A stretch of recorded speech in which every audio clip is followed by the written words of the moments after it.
are you? It's Tuesday and the Tuesday edition of the SportsCage for Saskatchewan Lotteries. We are streaming through our YouTube channel. If you want to watch along at sportscage.com, we're on all the audio streams. And of course, the big one, we're on 620 CKRM. Colson is with me today, riding shotgun. We're going to talk some NHL hockey and what happened last night. We're going to update you on the Pat Canadians. They're in the third period of play. We have another goal for the Regina Pat Canadians. Now they lead 4-2. I'll kind of give you my rundown of what I've watched in this game so far. Some of the Regina faithful could be getting a little dusty behind the Regina bench as well. Putting green promo, we're going to give you the keyword if you want to win a backyard putting green with our friends from Classic Landscape Company. We've got until May 1st for that. Well, we'll talk about the University of Regina women's basketball coach and now the investigation. There's a story at the sportscage.com. If you haven't gone there, Dave Thomas just wrote, I'm going to give you my take on things so far from what I'm seeing from, as I'm sure some of your bosses out there say, from 30,000 feet since COVID. That's been a big line to use. So whatever that means, we'll run down a little bit of that. With the NHL playoffs going on, a lot of people have a soft spot for the Buffalo Sabres. So I thought, well, let's bring on an old Buffalo Sabre, a Sasky boy, Rhett Warrener. Now, Rhett Warrener, I might not bring this up when he comes on, because I know when we had him on the podcast, a little bit of a sore spot. It's been some time. Rhett lost the Stanley Cup 3 times. Or Rhett made the Stanley Cup finals 3 times, just didn't win the jug. That is a feat when you think about it. He did it with Florida, then he did it with Buffalo, and then he did it with the Calgary Flames. So Rhett hoping to come on at 3:30-ish, in and around there. Hour 2, Arash Madani will be with us. We're going to talk about the NFL draft. There's a Canadian that could go in the first round of the NFL draft, which starts Thursday in Pittsburgh, Pennsylvania. Arash, too, is going to comment on the decision or the investigation or just the turmoil with the University of Regina women's basketball team, because Arash does have ties to U Sports, and I know he's been working that angle as well, trying to find out different things for us. We're playing for $50 today. PumpJacks Cathedral Trivia. That'll be in hour 2. $50 to PumpJacks Cathedral, 13th and Albert here in Regina, so stay tuned for that. Hour 3, if you heard yesterday, the Canadian men's flag football team holding a camp in Winnipeg, Manitoba. Selection camp. Paul LaPolice, head coach. He's going to be with myself and Glen Suitor in hour 3. So it'll be interesting to hear about this camp. There are some players with CFL ties going to the camp. I think as it stands right now, there are no current CFL players or NFL players going to this camp. So Lapo will be with us in hour 3. So that's the show. The Regina Pat Canadians are at Nationals in Peterborough, Ontario. They are taking on the Halifax Max, they're called. Now, Colson, we're watching this game. There's 10 minutes left in the third period of play. The Regina Pat Canadians are up 4-2. It was 2-0 start of the third, and then Halifax came up with 2 goals, I want to say within 2 minutes, to tie the game. And then the Patsies came back with 2 quick ones. The last one, Maddox Schultz, I think was Maddox the last one. Anyway, the third or the fourth goal is Maddox Schultz, and he gave the old "I'm listening to you" to the Halifax bench. Then he skated to the Pat Canadians bench, and he kind of stopped and looked up. Behind the Pat C's bench, there was a little bit of a melee, little bit of a dust up with, I don't know if those were Halifax fans or if those were people from Peterborough that are bored on a Tuesday and just chirping the national champs. But security was involved. Security there wears the gray shirts, not the orange like we see at the Cooperator Center. But yeah, did you see that, Colson? I did, yeah. I saw the little scuffle that was happening there. Man, like, I get it, we're in the national championship, but still, you're watching like 15 and 16-year-olds play hockey. Why are you doing this? And, emotions run high, man. You should see some parents at like 8 and 9 hockey getting into it. Fair enough. Maddox Schultz had the third goal, by the way, on the power play. That's when things happened, and then the Pat C scored really quick right after. Mm-hmm. So they have a 2-goal lead, 10 minutes left in the third. The other thing that we noticed, Colson, and we love when people participate, all you regulars out there as well, 936-6262. That is the Prairieland Rentals text line. Prairieland Rentals, whatever you need for that rental project, you get to deal with the owner. 600 Albert Street. Oh, just a nasty knee on Malachi Martin. There's going to be a penalty here in Halifax. Keeping you updated. 936-6262. This team they're playing is the Halifax. Now, is their name the Halifax Max? From what I'm reading on the website here, it's the Halifax Max. MACS. Yeah. So it makes, I get it. Their jerseys, they're sponsored by McDonald's. Yeah. They have the big M. They are orange and yellow. They have the McDonald's color. It's clever. Yeah. I like it. I think I saw them at the Circle K tournament of this year or last year or whatever. But yeah, it's great. So then you started bringing up about McDonald's around the world. And you've been to some McDonald's restaurants in where? So my dad and a couple of my brothers, we went on a trip to Guatemala City, and we went to a McDonald's there. And I understand it's the same in a lot of Central America and South America. I've only been to Guatemala City, so don't quote me on all of it being the same. But there's a lot less secure feeling around there. I know I'm saying this from downtown Regina, but still. It doesn't feel very secure there, right? So it's not uncommon for a lot of places to have their own private armed security. Okay. I just wasn't expecting it at McDonald's. And so we're pulling up to McDonald's, and there's these 2 guys dressed in all black with body armor with large guns slung over their shoulders. And I'm just like, I didn't see that coming. So, and we went in, got some food, whatever. And my dad's a conversationalist, and he decided to chat with the guards and just kind of get their life story. That's how my dad is.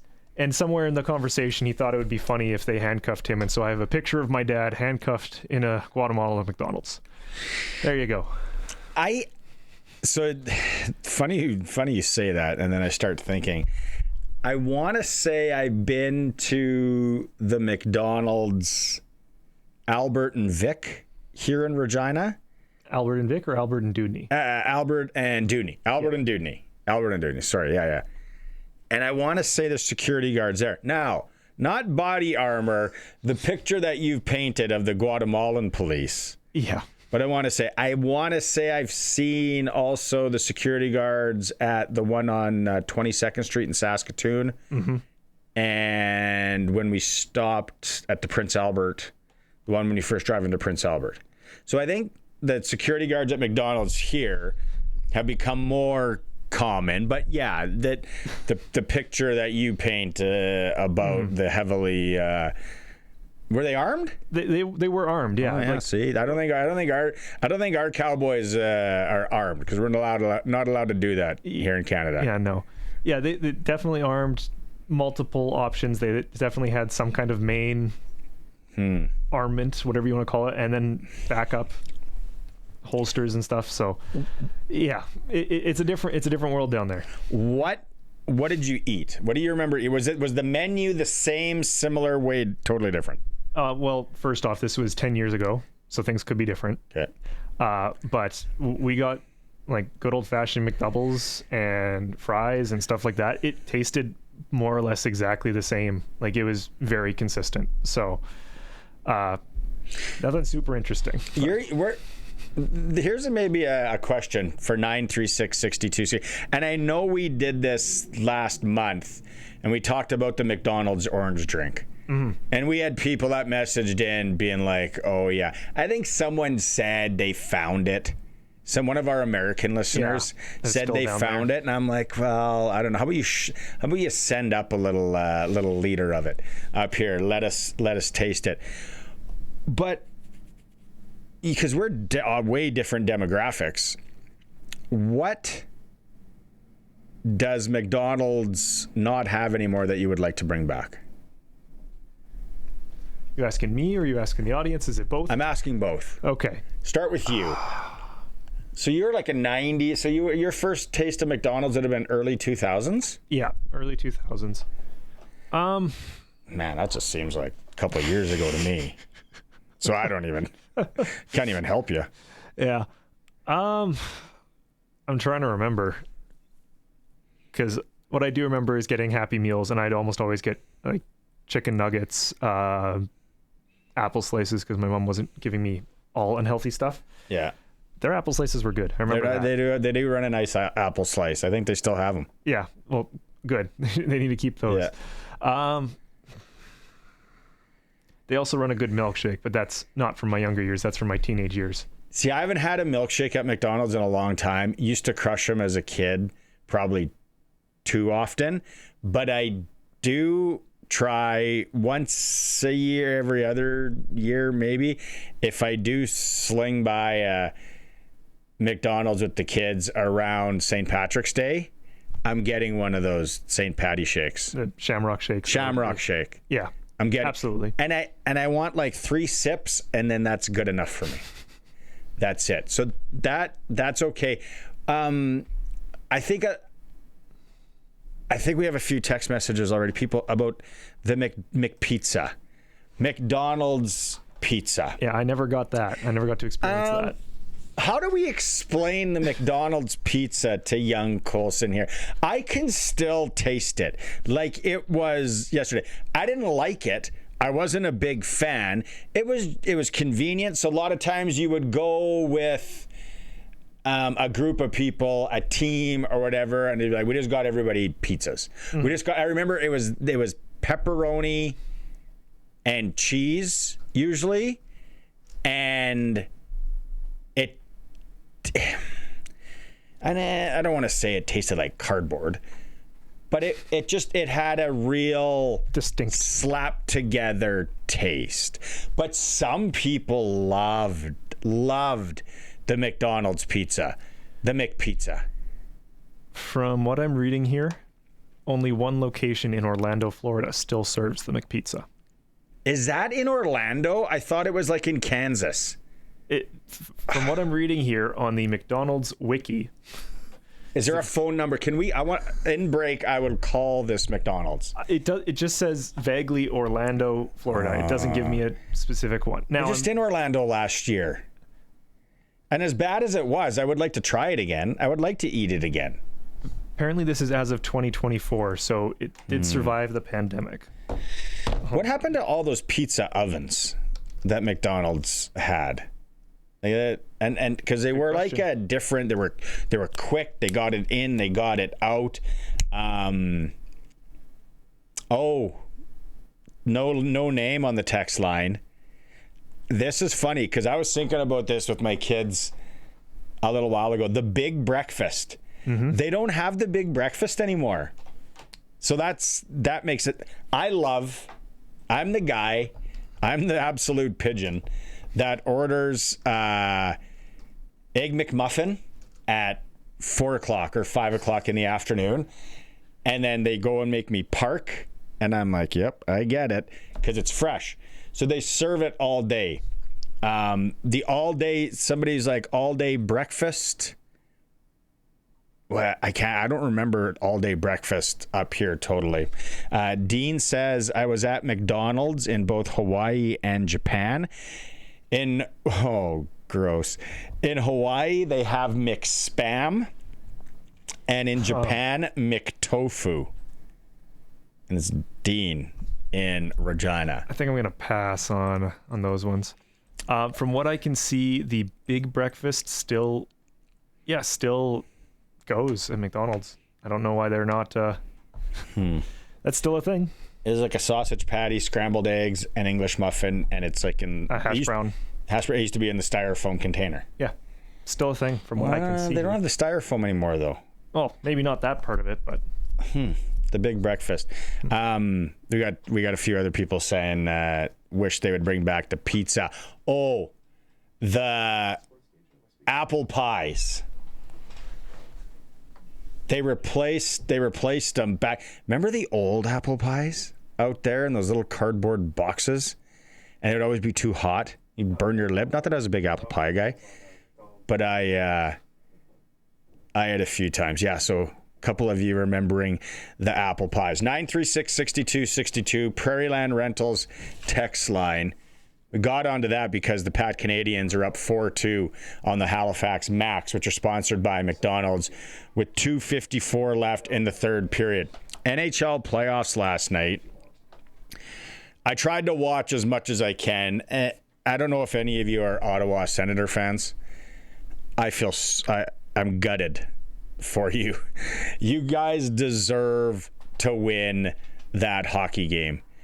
It was 3-2 Carolina in double overtime. And I don't know how many times I had to switch and look back and go to Twitter and figure out how. So Carolina scored, then it got taken back, and then they got a penalty shot all in the same sequence.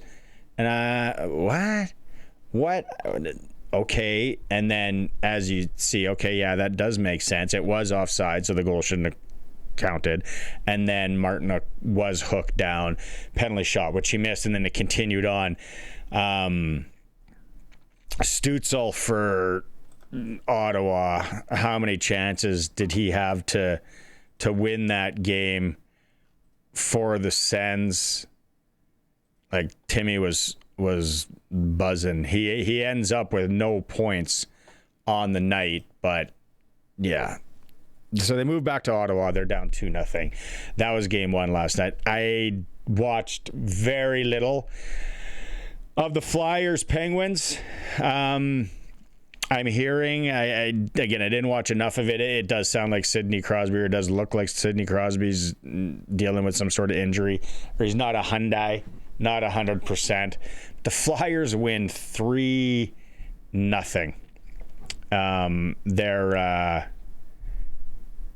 They're up 2-0 in that series.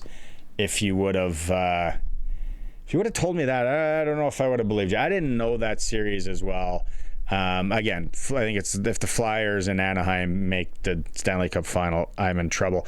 Halifax just scored. They pulled their goalie with 2 minutes left. A rebound.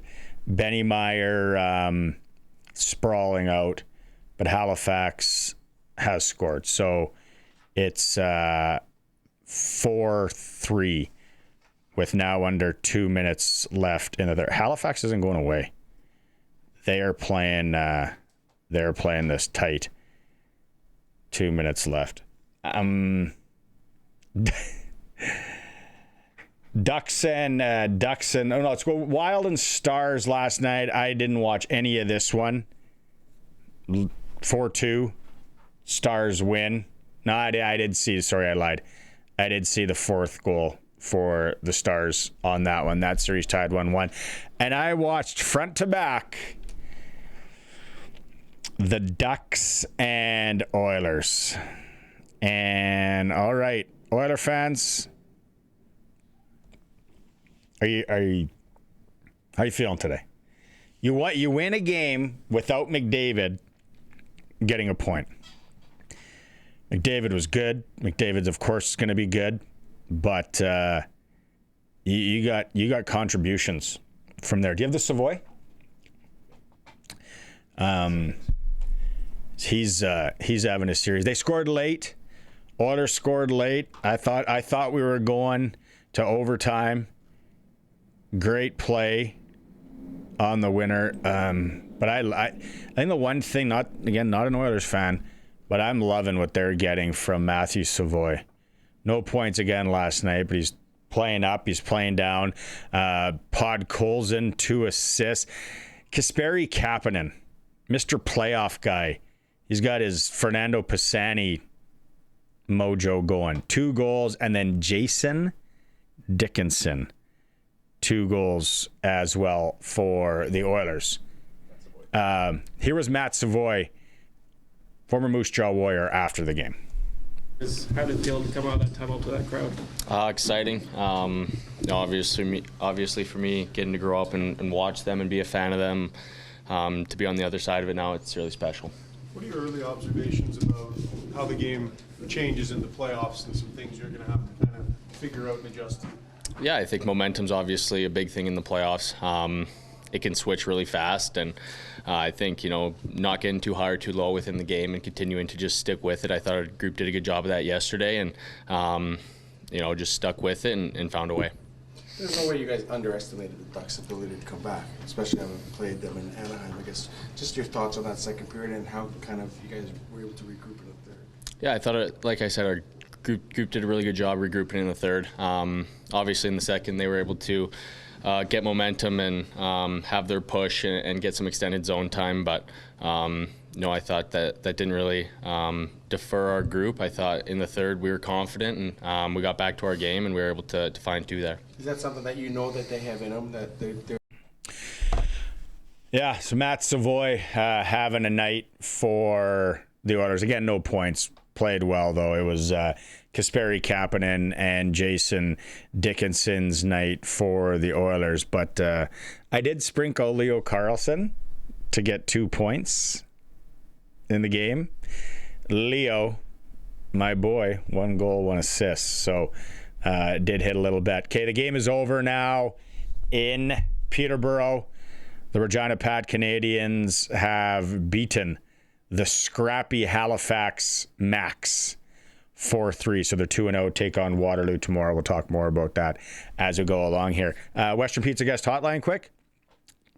Listener hotline. I figured he was going to call in today. John, the Habs fan. All right, John, the Habs fan. Yes, you did steal game 1 in Tampa Bay. I watched the game. If you can pull this off tonight and go home 2-0. It's over, Barney. Well, I don't know about that. Well, that atmosphere in Montreal is crazy. That'll demoralize Tampa Bay. Even if we split at home at 3-1, that's over. I feel that Tampa Bay is missing Victor Hedman more than people thought. Yeah, and I thought, a lot of people thought we were going to be hurting without Noah Dobson. Our defense tightened up and played really well without him. That's the best game I've seen Arbor Jacki play as a Hab ever. Dobish early, they tested him, but he kind of, settled in. Yeah, he outplayed Vasilevsky. Yeah, he did. I'll give you that. Go ahead, Barney. No, I was going to say I would definitely give you that. No, even though a couple of my pools, I got Tampa. Don't get me wrong, I did take some Montreal fellas. Yeah, remember I texted you and told you to take a few. Yeah, Slafkovsky hat trick. I expect maybe on the score sheet a little more tonight from a Lane Hudson, although they're kind of keeping him in check. They know what he's all about. How about like maybe who's a third, fourth liner that you think for Montreal that's playing well that could step up tonight? I'm asking you because it might sprinkle on a point or a goal thing here for Montreal. Josh Anderson, he's a playoff warrior. He always shows up playoff time. He scores big goals, looking like when he scored the first goal of the last game. And also, Brendan Gallagher is a playoff guy, too, for the Habs. And he's, I think, playing tonight. Oh, they're putting him in the lineup? Yes, they are. I think they're Alex Texier, from what I understand. All right. Okay. Before I let you go, give me a prediction then for tonight. Montreal 5-2. 5-2? You get 5 on Vasilevsky. They're going to score some 5-on-5 goals. Oh. All right, John. Call back tomorrow. Thanks, Barney. Have a good one. This is John, the Habs fan, calling in. You're allowed to call in as well. 936-6262, 866-767-0620. 5-2 is a little lofty. But he picks with his heart. Gotta like it. Yeah, Habs and Tampa. That'll be a good. Let's go to break here. We'll continue things. Holy cow! Do we have McDonald's text messages coming in on the Prairie Land Rentals text line? It's some good ones. Oh, Dan in Regina. I got to get to that one. We'll be right back. It's for Saskatchewan Lotteries on this Tuesday. Welcome back for Saskatchewan Lotteries on this Tuesday. Main fundraiser for sport, culture, and recreation in Saskatchewan. Pat Canadians 4-3 over the pesky Halifax Max. We're asking people about, since they're sponsored by McDonald's, apparently, this team, what would you bring back, or what do you remember about old school McDonald's? Dan in Regina says, I remember hologram hockey cards in the early 90s. I sure do as well, Dano. McDonald, those were a hot item. Hologram hockey cards from McDonald's. You grab yourself a little pizza pie from McDonald's and an apple pie and maybe those cookies that were in a box and some hologram hockey cards and some orange drink, of course. So keep those coming. 936-6262, Prairie Land Rentals text line. Let's go out on the Western Pizza guest hotline. Perfect pizza, generous amount of toppings. Joining us from the Barn Burner podcast. You can download that anywhere you download podcasts as well. He's a 3-time Stanley Cup finalist. Florida, Buffalo, and the Calgary Flames. Originally from Saskey, Rhett Warrener is joining us here on the Sports Cage. Rhett, how are you doing? I'm great. Let's clarify. So I'm a 3-time loser.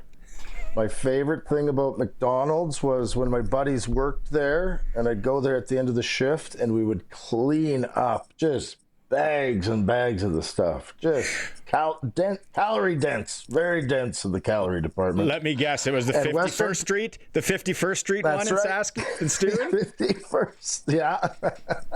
Kent, England, go through the drive-through. I'll be there from 4 till 9. Yeah, it was the best. We had a group of young ladies from Bedford Road Collegiate that worked at the one on 22nd Street. So the fellas had a rub that they would go through and they would order something like weird. And the ladies would know right away it was them or us.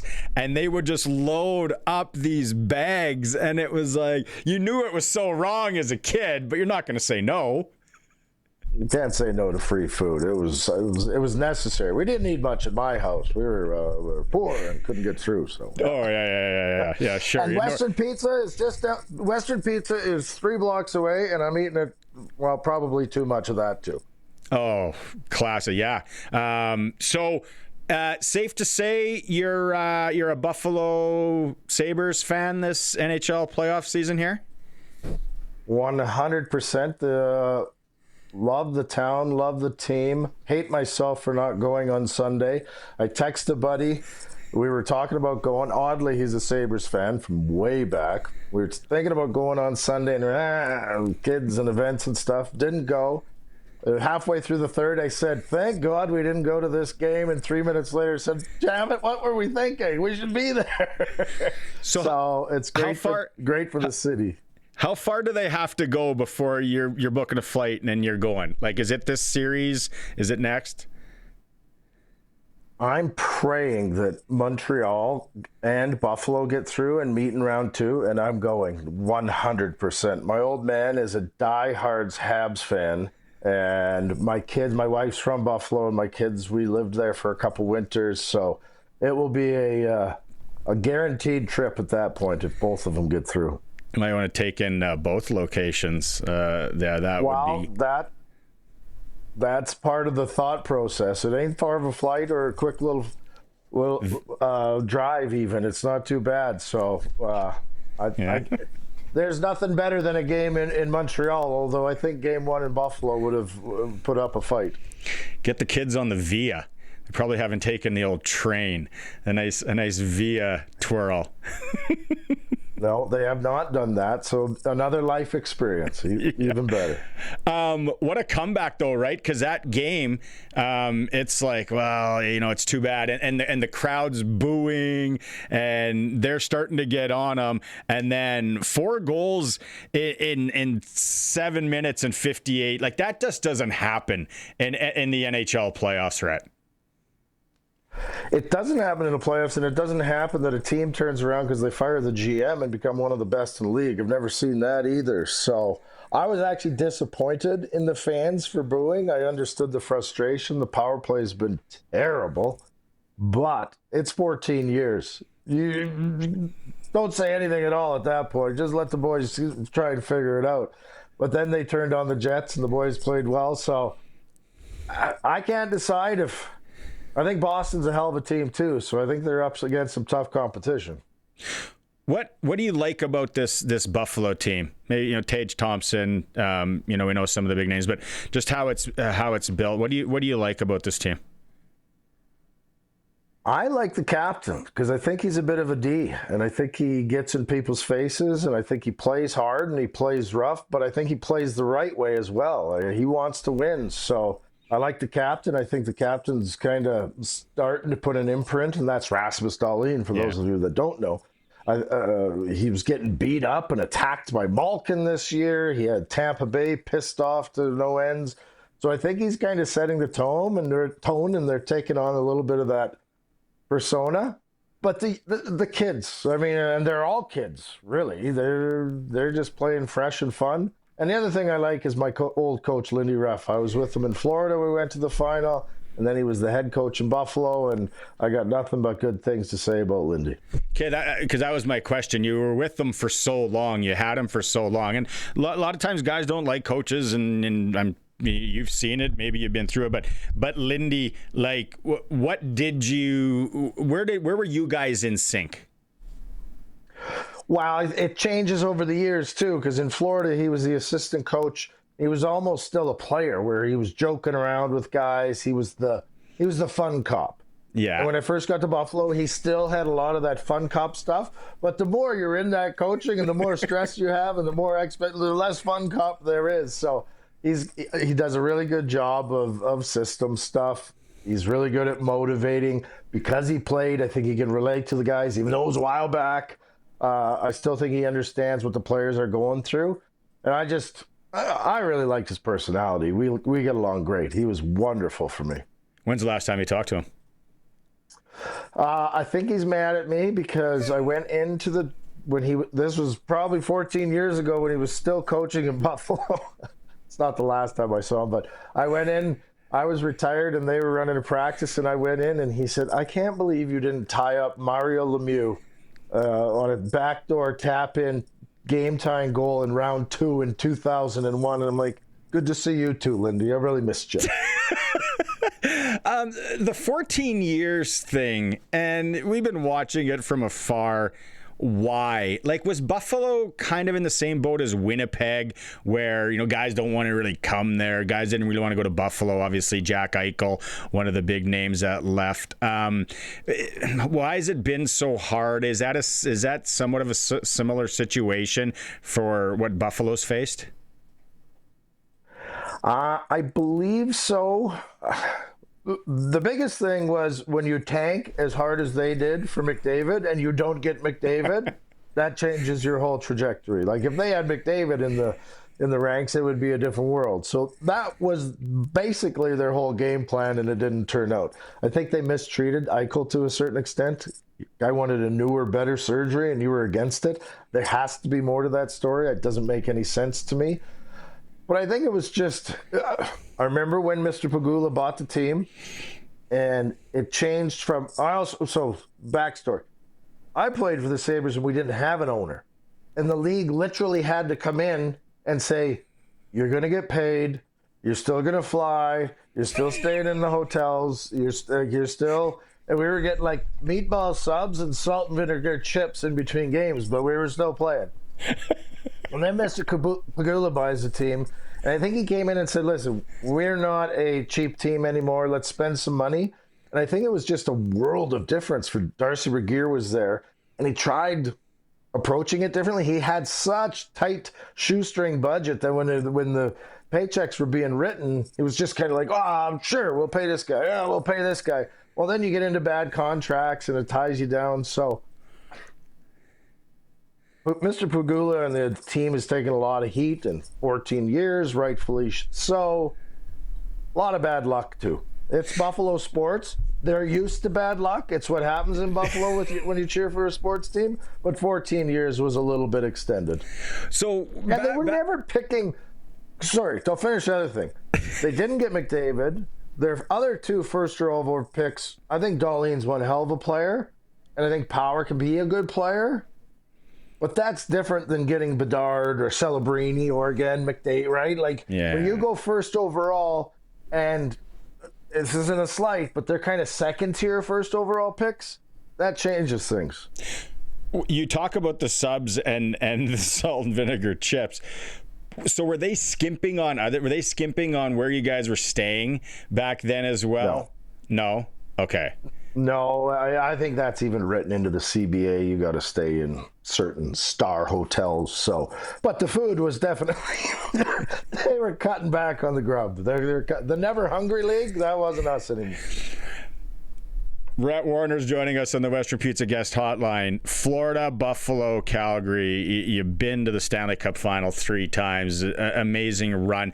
A lot of times, and you hear it already every night, it's like the pressure. Oh, maybe the pressure's getting to him, and the pressure isn't getting to him. Is too much made of that, Rhett? Because you played when you were young, you made it. There were other young guys around, older guys.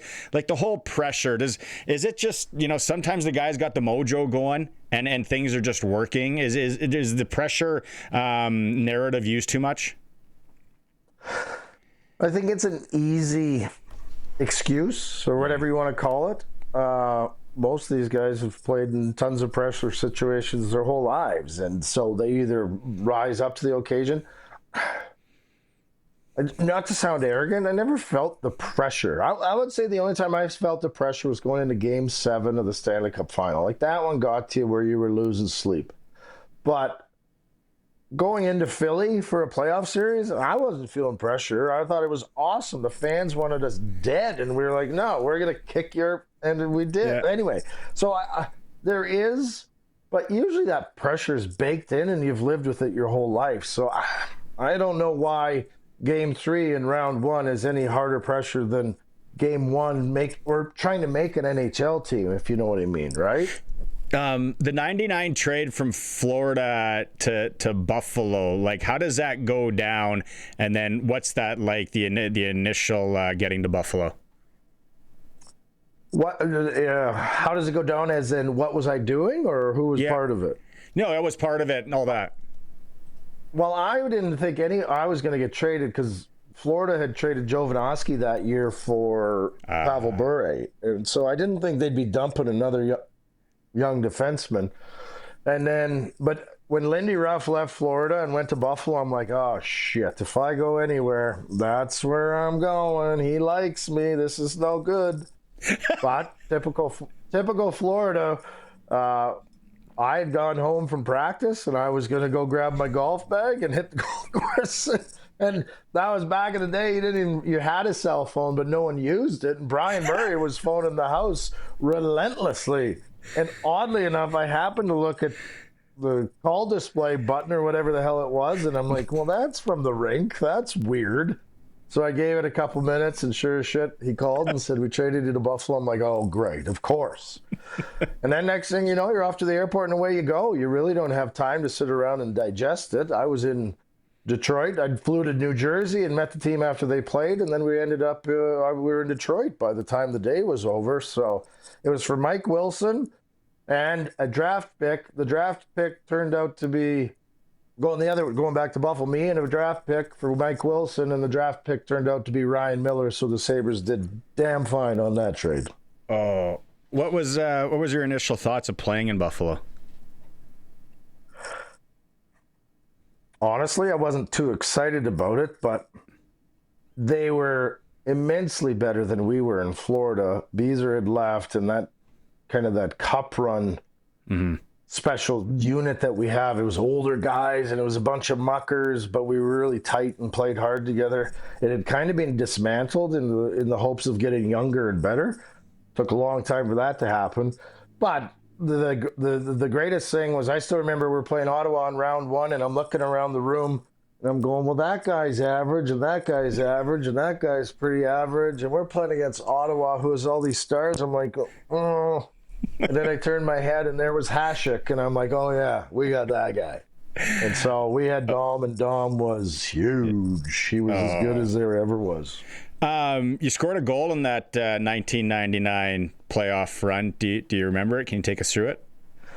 I remember it because my idiot brother texted out a group chat the other day and showed it. So yes, but I think that's my only career playoff goal out of 100 games. So there weren't too many of them. I don't know why I stayed in the zone. It wasn't really my forte to pinch and keep a puck in, but I kept it in and swatted it at the net twice, and it happened to go in. It wasn't pretty, I'll tell you that. Was Derek Bidwell in that chat group, I wonder? Gobble was not. No, Bidsy wasn't in that one. Were you guys gods there, though, in Buffalo? Probably as the run goes on, right? You are. It's when you're gods everywhere when you go to the Stanley Cup Finals. When I was in Florida, there would be fans. And Brian Scrudlin was our captain, good Sasker. Brian was the captain, and we had to sign every autograph. When we left the rink in Florida, there would be 2 hours of autographs in 95 and humidity and gross. Sign them all. It's like, okay, that's what you do. In Buffalo, yes, but it was odd. It was like, because I was new there, I didn't know the city at all, and I didn't know anyone. I rode around in Joey Juneau's sidecar. He had a Harley with a sidecar, and that was my excitement of. Yes, that was my excitement for the day. Was to drive around with Joey Juneau in his sidecar. So I think we were a big deal, but I honestly didn't see it till the after it was all over, when they kind of had not a parade, but the celebration, and where Lindy said no goal. So but does anyone have a picture of that, the sidecar riding? God, I hope not.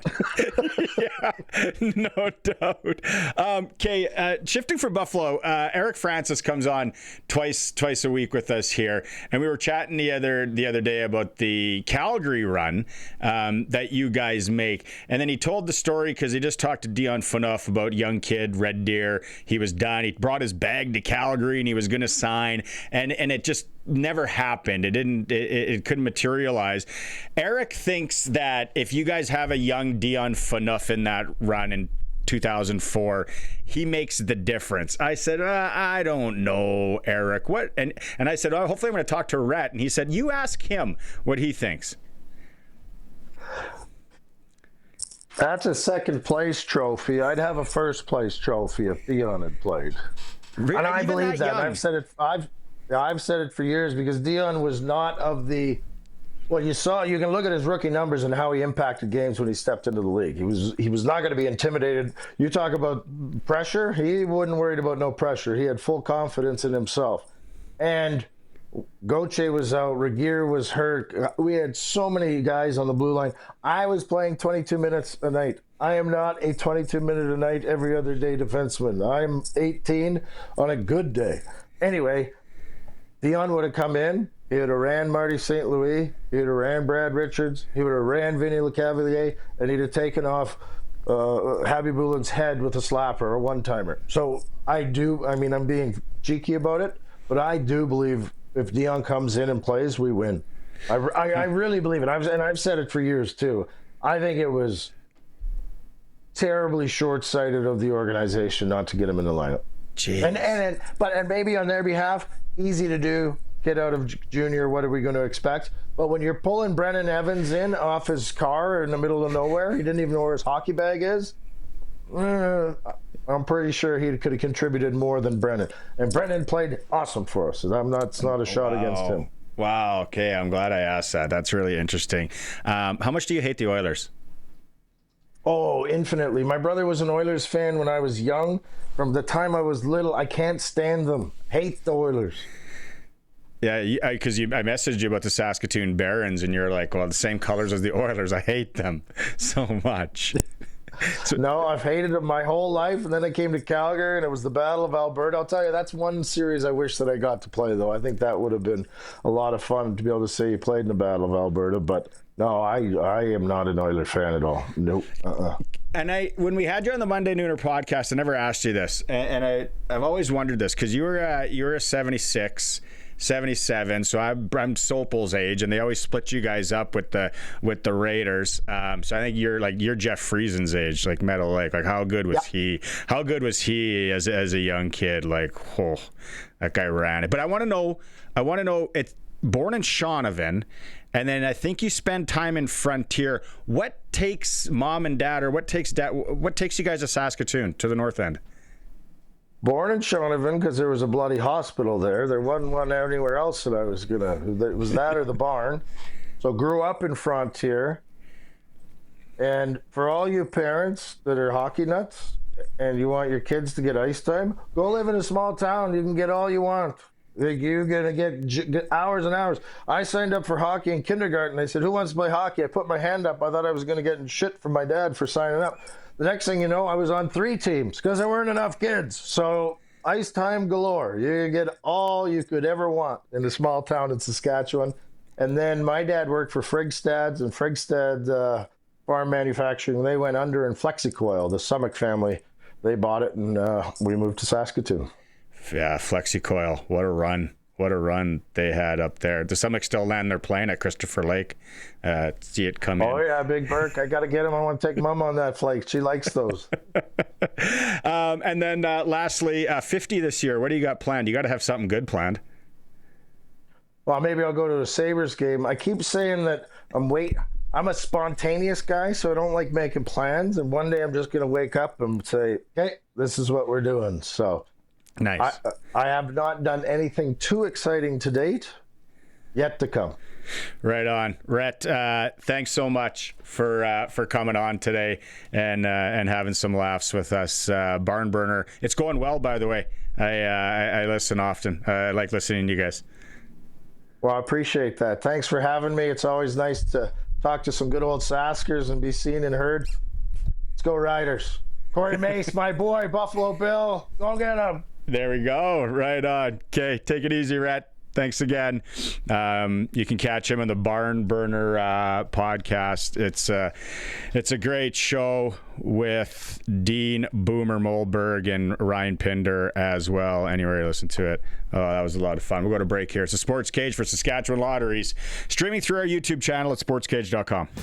Regina Pat Canadians, the defending national champs, are 2-0 at the Nationals. A pesky Halifax team today got a little greasy. 4-3 win for the Pat C's. It was Benny Meyer stopping 40 shots in the win. Penalty minutes, Halifax 22, Pat Canadians 14. Seemed like a lot more of that little dust up with the fans also behind the Pat C's bench in the third period. They play Waterloo tomorrow, 1 p.m. Saskey time. National Hockey League playoffs tonight. Colorado, Los Angeles. Avalanche lead there 1-0. Golden Knights host Utah, leading 1-0. Buffalo, we just talked to Rhett Warrener, home leading 1-0. Boston, that gets going to 5:30. And then at 5 p.m., the Montreal Canadiens, Tampa Bay Lightning, with the Habs leading 1-0. Blue Jays taking on the Los Angeles Angels this evening in Orange County. SportsCage.com poll today. Despite trailing 2-0 in the series, can the Yorkton Terriers come back in the SJHL final? You can vote at SportsCage.com. That ticker is for Reliance Heath. Rent a water heater and softener together starting at $1.20 a day. You also get $400 cash back when you switch to Reliance. Hour number 2 is coming up around the corner. Going to get to some of your text messages about McDonald's. There's some good ones there as well. And Arash Madani. It's the Sports Cage, streaming through our YouTube channel at sportscage.com. Welcome back. Tuesday edition of the Sports Cage. Colson's with me. Real fun interview with Rhett Warrener, former Buffalo Sabre. There, we might play parts of that in hour 3 again. If not, you can listen to it wherever you listen to podcasts. Go back or watch it on YouTube later. Colson will have it all sliced and diced and up there. Some housekeeping things here. It is Friday, May 1st. We're giving it away. A backyard putting green. Customized backyard putting green thanks to the Classic Landscape Company in Regina. They travel out throughout southern Saskatchewan. We had Mike on too. They said, we've gone down to Estevan, all over the lake country installing fake turf, just landscaping jobs in general, and putting greens. Because everybody wants a putting green in their backyard, even if you don't golf. Today's keyword, 936-6262. Again, just text in the keyword if you want to be entered. Today's word is classic. Classic. 936-6262. Thanks to the Classic Landscape Company. Again, the grand prize winner will be announced Friday, May 1st. A customized backyard putting green. Also tomorrow, and if you listen to this program often, you kind of know that I'm full of shitey, you know what I mean. We are going on the road tomorrow. Taking the show on the road. That is the plan. The weather doesn't look that bad.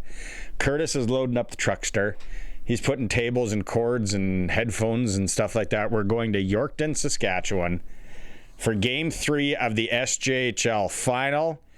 We are going to be live at Taps on Broadway. That's where we're going to be doing the show, 3 to 6. If you're in the area, come by. Going to go to the game. There'll be 2,200. There'll be more than 2,200 in the facility tomorrow for the Flin Flon Bombers and Yorkton Terriers. Should be a gooder there. Just tuning in, Regina Pat Canadians get by the Halifax Max 4-3. They're 2-0. They take on Waterloo tomorrow at the Nationals at 1 p.m. Saskey time. I'm hoping to make it to Yorkton by then so I can sit down and watch. We'll have you updated. You can follow us on Twitter as well for the updates. The Max, so Colson and I started talking about this. Rhett Warrener got in on it. They are sponsored by McDonald's, the team that the Pat C's played today. So then we started talking about McDonald's, and Colson talked about when he was in South America and the McDonald's there had armed guards, which I'm like, well, you see that kind of at some of the McDonald's in Saskatchewan now, maybe not armed. But then we got into like things that McDonald's used to have, because we did the Orange Pop a little while ago. I love Dan in Regina talking about the hologram hockey cards. That was the early 90s. Kevin in Regina, always texting in. He's one of our faithful listeners. He said, I didn't mind the pizza back in the day. I also wouldn't mind the McRib making a comeback. It did 2 years ago. It did. Curtis was in here earlier. Curtis said the McRib tastes like dog food. Now, I don't know if Curtis has had dog food before. I remember, though, trying one. It was my first ever McRib. Meh. I was like, but I guarantee, Kevin, I think it'll come back at some point again. Oh, Roscoe, what's he got to say? This isn't a McDonald's one. His in late 70s, his brother-in-law was working as a hairstylist in Guatemala. One day, he was yelling at a lady how the government was corrupt. Next day, they came and arrested him, put him in jail for a few days, took him to the airport, and told him to leave. That's a good idea. We should adopt that here. You want to trash talk and you don't like what you're, then see you later. I don't even go to the airport. Take them somewhere else. Train station. Yellowstone. Ed, YouTube chat, still Prairie Land Rentals text line style. Ed, you have to do this if you can. He's flying into Orlando on Friday. You said in 2024 the last McDonald's that was doing the pizzas was in Orlando? Yes, I actually looked it up and I found it. It is on 6875 Salt Lake Road in Orlando. Okay, Ed, just look up McDonald's Salt Lake Road in Orlando. Near Universal Studios. So if you're... Oh, why didn't I know this last year? I gotta have zero interest in going back to Florida. It's too muggy for me. I love the amusement parks, but I didn't even like the pizza, but it's just one of those things. You'd want to try it again. Ed, you gotta go. You gotta go report back. From what I'm reading here, there are customizable pizzas, but they include the staples of cheese, pepperoni, meat lovers, typically priced around 10 to 11 US. Baked in a gas-fired brick oven. So I don't think it's a thin pizza oven like they used to make them. But still, I'm sure it would be good. Another Ed, Prairie Land Rentals side. I have many complete sets of the early 90s McDonald's hockey cards. Also lots of hologram cards. Ed, send us a picture on that, Ed. I'd like to see that. Take me back. Dean says, great interview with Rhett Warrener. Yeah, it was great. Bradley, on the McDonald's front, as it loads here for me, bring back the pizza and the orange drink self-serve. So do you want it in the yellow thermos cooler thing where you push the button, Bradley, or do you want it from the fountain? I think it's got to be in that tub that we all had as a kid. And you knew things were getting real at your elementary school when you saw somebody walking in with one of those. They had the big yellow what was it called? Was it thermos? Like, who made it? Big cooler, and then in the other hand they had the jug of orange syrup. You were in for one. And I think McDonald's used to give that for free. Sure, that was before my time. Also, I know this for a fact, in the 90s, where our fastball team was doing something, McDonald's used to give free ice. Oh yeah. Like, you could show up there with coolers and they would give you a bunch of free ice. That would not fly nowadays, for sure. Bradley wants it on the fountain. Okay. I'm learning that this McDonald's is also the largest McDonald's in the world. It is a 2-story restaurant with a giant play place. They have a bakery and they sell cake, McDonald's cake. So, yeah. Oh, if my family's listening, we are all going to be so disappointed we missed this. Yeah. Like, what the play places? The play That's another thing. There's still a couple around, isn't there? There's a few. Like, I think the Vic East one still has one, I think. But they don't build them with them anymore, right? Like, No. I understand why. Like, that's it's a sickness trap right there for all your kids, and they all get sick enough as is. Curtis said he had his shoes stolen from one once. That's traumatizing. Yeah, it's actually quite interesting that you have them at all anymore, the Playlands. Yeah. Ed's head's on it. He's got his GPS locked. Only about 20 minutes from the airport. I'll get a pizza, orange drink, and maybe some cake. Go for it, Ed. Send us a picture. Ed, Ed that about. Maybe go on your last day, Ed. I don't even know where Ed's from. This Ed. Maybe go on your last day, then bring a few pies back. We'll warm them up. As long as it's probably a day.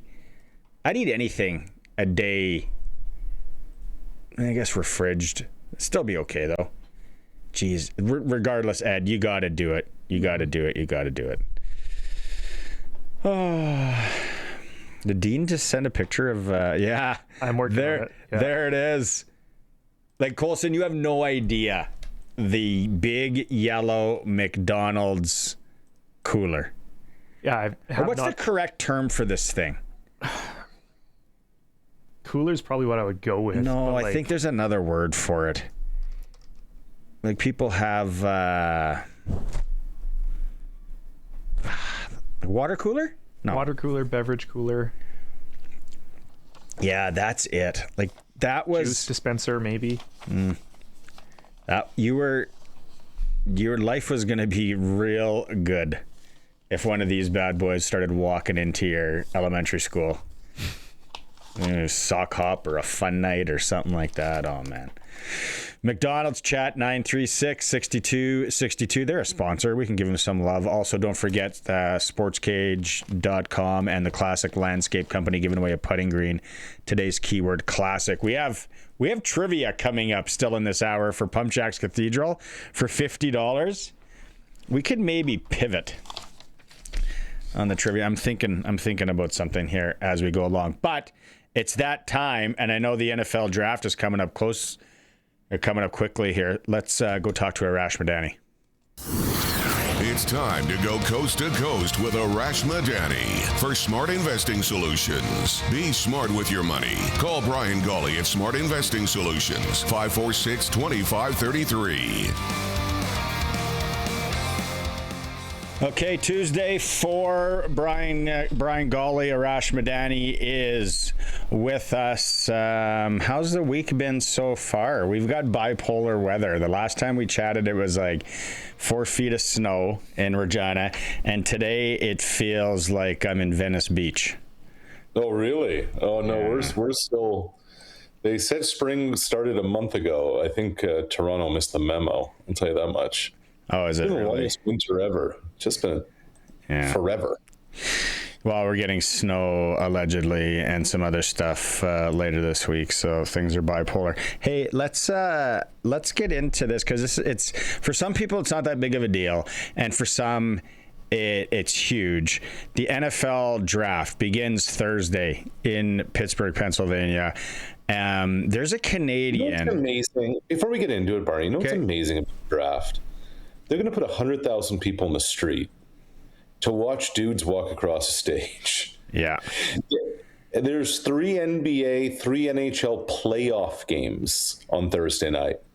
The draft will draw more eyeballs than all 6 of those combined. And that's not hyperbole or whatever. No. Legit. Legit.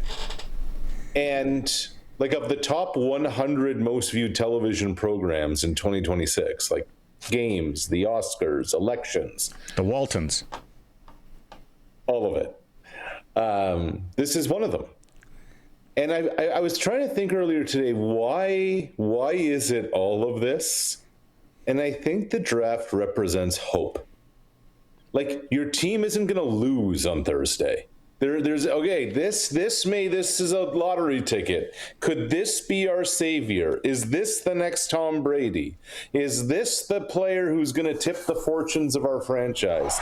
Is this the player that's going to do it for us? I don't know. Or we're just so football starved. We'll just take whatever they give us. But it is. When you like really say it that way and you dummy it down, it's like the amount of people that will be watching live and on screen for guys to just walk across the stage. Yeah. Some guys aren't even going to be there. Fernando Mendoza, number 1 overall pick. He's going to chill at home. He's going to watch with the family. It's what a machine. That's all. Yes. Okay, there's a Canadian kid though. I heard you talking about this, or I saw it on social media. That's a big deal. Could go really high. Projected to be a first-round pick. Ooh. Akeem Mesidor of Ottawa, Ontario, who has had a wild journey. One where he bounced around some high schools in the nation's capital growing up. Barney, he got his football start with the North Gloucester Giants in the National Capital Amateur Football Association. And then he went to a few different high schools, and he went to St. Catharines to a prep school, and finally ended up in Clearwater, Florida, to finish his high school from there. Then he went to West Virginia, had a strong career with the Mountaineers, and then in the NIL world, here come the Miami Hurricanes, and isn't Mesidor starting on the defense that went to the national championship game? And Colson, we got some video of Mesidor. Like, Barney, when I tell you, like, this is a pass rusher who's just all over the place, he has a motor that just doesn't stop. He's explosive. He's all the things. And he's 25 years old. He's a grown man ready to play immediately. So there won't be a ton of development physically required with this guy.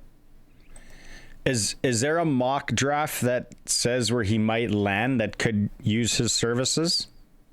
Well, a lot of the mocks have him going in the first round. They have him, who knows where mocks. One thing changes and it all goes up in the air. Mel Kiper's the only one who projects him as a second-round pick. But to go from such a dominant... Look, everywhere he's been, he's produced.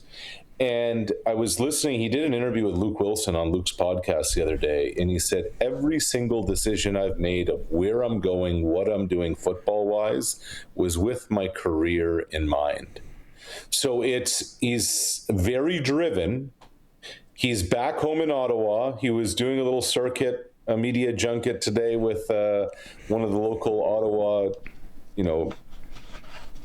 minor football associations that he was a part of as a kid.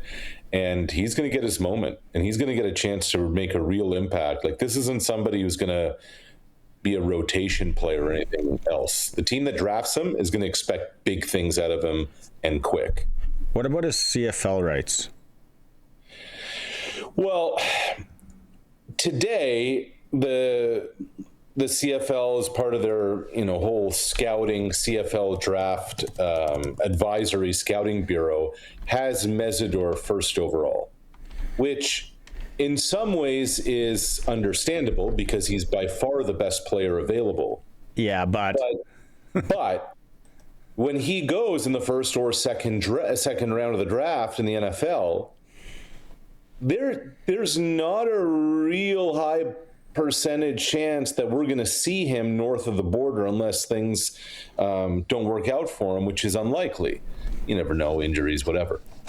So just because he's number one in the scouting bureau doesn't mean he's going to be a top pick in the CFL draft. Now, will a team take him in like the 6th round just to retain his rights? Maybe. That could be a scenario. That could be a situation. But Mesidor's in the draft this year, and the question will just be if somebody takes him late to retain his rights, because you just never know. Every year, there's more and more Canadians getting that NFL interest. So our CFL team, how are CFL teams approaching what happens and watching very closely starting Thursday with what they do in the Canadian draft? I know you kind of just touched on that, but there has to be a process. And then age too. Like Mesidor's 25, right? He's old. Like he's ready to go. Like how are they juggling that? Well, it's where you're taken. So Thursday, if there's one name we're going to hear, it's Mesidor. He's just a can't miss prospect. He's going the first round, maybe the second. So it's more about who gets taken on the weekend and what happens after the weekend. Now, there could be 2 players who get drafted. Colson, I think we have a board there of the guys in the mix. There could be 2 more that you see taken. Another Ottawa guy, Rene Conga, defensive lineman from the University of Louisville.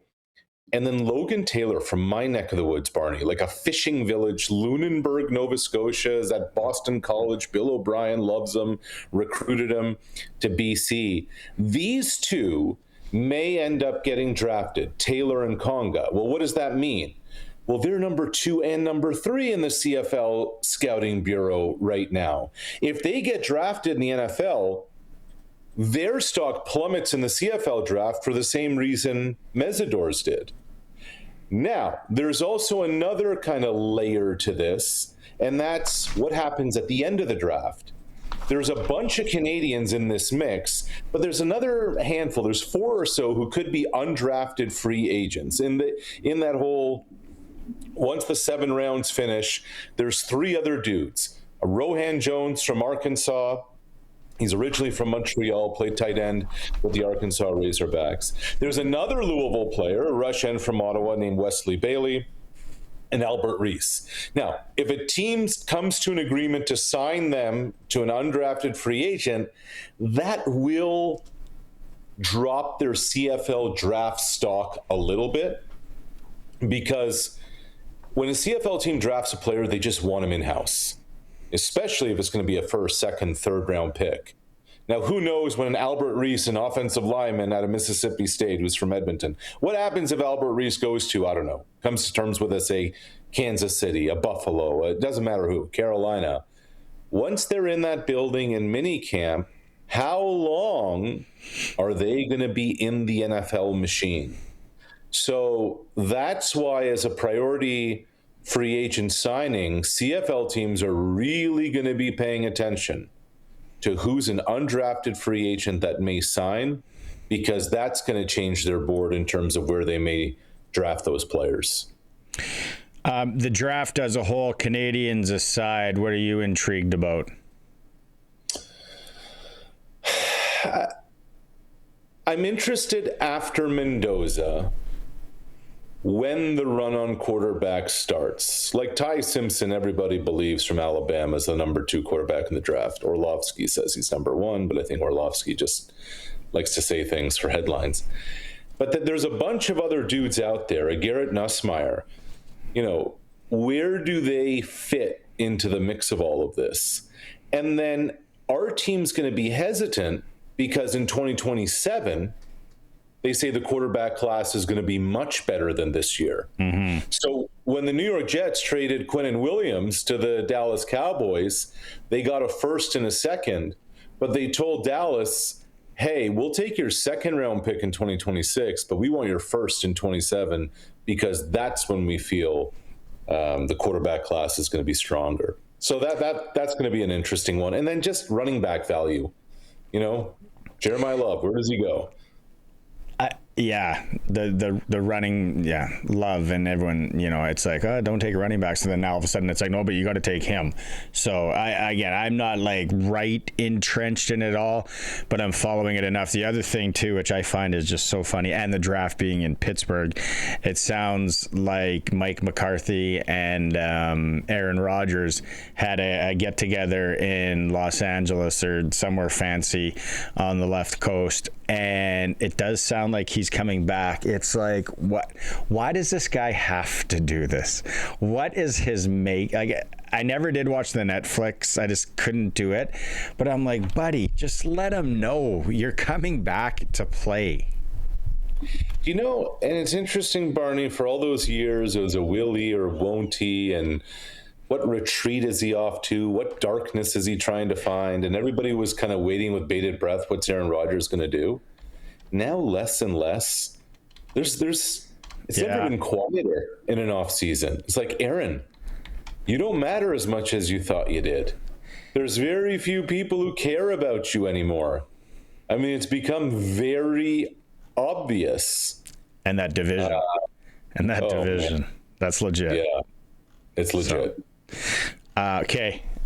I've been waiting for 48 hours to get your take as a guy that covers a lot of youth sports and has covered it and is going to continue to cover it. The Michaela Kleisinger situation here in Regina, how allegedly, it sounds like she was passed up as head coach of the women's basketball team. Now there is a investigation, in quotes, is what I've heard, and I think you've heard. Into the process of the hiring, there was a committee, I've been told, in terms of, Kleisinger gets hired.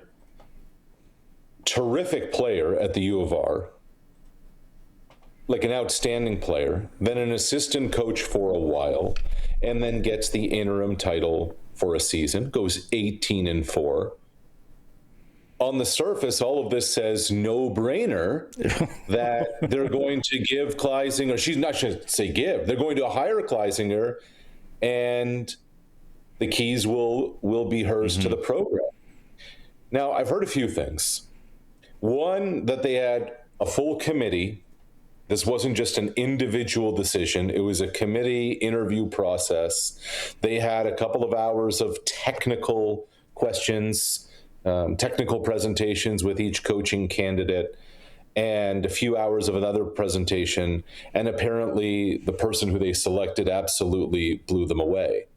But you have to understand what's happening, the temperature of the situation. Here you have an alum who's well connected, who's well liked, who's had a bunch of success, and understand this is the head coach of a women's program. And you kind of put it all together and you're saying, well, how does this even happen? Now, this is something that is not sourced, but I've been led to believe that the team and or some players requested a meeting with the athletic director over at the U of R, and then it was the president of the university who took the meeting. And then it was the president of the university who kind of instigated this review, investigation, whatever you want to call it. And so, look, it's a small community. It's an even smaller basketball community. It's an even smaller university basketball committee. And you have players and you have recruits and you have so many stakeholders involved in this. To do this all in the cloak of darkness and secrecy and just kind of try and expect that nothing was going to happen. Barney, I just don't understand it. I think you nailed it. And I talked about it earlier in the show. It's like, I don't know. I don't know all the ins and outs and everything and the process, but I think I don't need to know that. Like, I think common sense prevails here. I've interviewed her. We saw her body of work, what she did. I talked to her athletes on the program who just absolutely loved her. It's like every single sign is pointing to that. It's like, don't overthink this. Also though, like, so I'm trying to like think this through. Okay, so you inherit the athletes. You haven't recruited them. I mean, sure, you were probably part of it when Dave Taylor was the head coach and brought them in. So if you do have questions after an 18-4 season, after you were named coach of the year for the athletic program at the university, after you've received a lot of positive reinforcement, but you still have questions, and it's fair because it's only 1 year and it wasn't the players you brought in. Why not sign or make an offer for a 3-year contract, a 4-year contract, where you now have to come recruit and bring your own players in, and then see where it goes from there, and then make it a full-time role? To me, that would have made a lot more sense, almost like a bridge deal, a prove-it deal, even though in a lot of ways the argument can be made that Kleisinger approved it in the 1 year as an interim.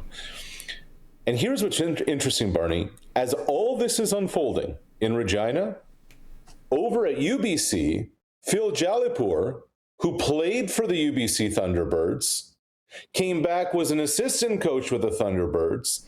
Then Kevin Hansen retired. They gave Phil a 1-year interim role. They ended up getting to the finals in Canada West. They just made Phil the full-time coach at UBC. So, like, if you're going to preach, alumni, family, togetherness, all those things, you better live up to your end of the bargain. And on the surface, it sure does, and even if you peel back a layer or two, it certainly doesn't seem like that's happened here. Do you think they can go back on it? and I'm not saying on the fence here. I don't know what university protocols are. I don't know if a job was offered to somebody else. I don't know if a contract was signed. I don't know. And also, Barney, we don't know what the results of the investigation may or may not be, and where that leaves athletic department personnel in the aftermath of that investigation. Oh, yeah. So that this is all going to be very intriguing. Now, some people tell me the process was very buttoned up. They had a student on the committee, et cetera, et cetera. But you've certainly alienated a lot of your own people along the way. Well, it'll be good to even when we catch up on Thursday to see where it is, because you're pretty dialed and you are working the phones. You have connections. That's why we love you. Kay, I want to end on this. It's amazing. It's mind-blowing what this guy did yesterday in the Boston Marathon. There you see him there. Is that Zdeno again? Yeah. Zdeno chart. What was? I'm just trying to. Do you have the time? What he did? And he beat his personal best, and he is still like just absolutely a force when it comes to the Boston 3:18. He did the Boston Marathon, his third Boston Marathon, and he is 49 years old. Not that there's a lot of 49-year-olds that run marathons, don't get me wrong. I wish I could. I'm 49 coming up this year, crazy. And I jog for 20 minutes and it's like, oh my, was that hard. But he beats his personal best and he continues to do it. The Boston Bruins tweeted, bring Z back. Dude. Okay, so first of all, what I love about it is his bib number was 3333. Because he wore 33 with the Bruins. Yeah. It's not just that this was his third Boston Marathon. It wasn't just that he actually fired the gun to get the race started at the beginning of the day and then finished it in the time that he did. Barney, he's now done, he's done the entire World Marathon Majors. He has now run and complete Boston and New York and Chicago and Berlin and London and Tokyo. Wow. This dude's a machine at this age. Wow. And, I guess in some ways it shouldn't surprise us. Most games ever played by a defenseman in the NHL is Big Z, is 33-33. There's got to, the guys he played with against in his era, sitting there packed on a few extra, like we all have, sitting there going, what, how did he, you're making us look bad, Z. Making us like Brett Hull's like, come on. Keith Tkachuk, damn, I need another beer. Yeah, exactly. What has anything surprised you about the NHL playoffs quickly so far?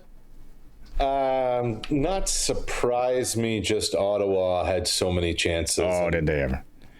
And I just don't think. Oh, right off the post and through the crease. And I just don't think they can dig out of this. I know it's only 2-0, but oof. Yeah. Buffalo. You got to get to a game there. I know. You don't got to go to the game.